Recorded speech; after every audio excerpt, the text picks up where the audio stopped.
अल्लाह में एक भाषा, अल्लाह में एक भाषा नहीं जानता टीस द लैंग्वेज।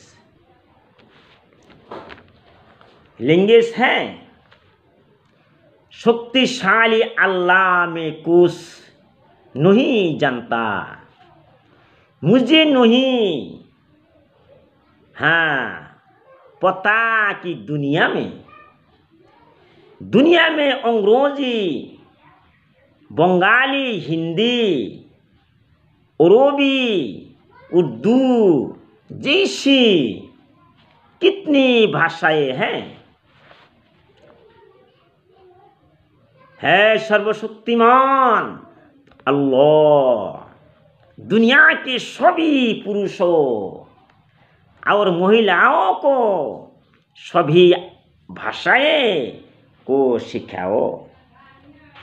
मेरे आदरणीय भाई और माताएं, सभी अल्लाह से प्रार्थना करेंगे कि ओह हमें सभी भाषाएं सिखाए।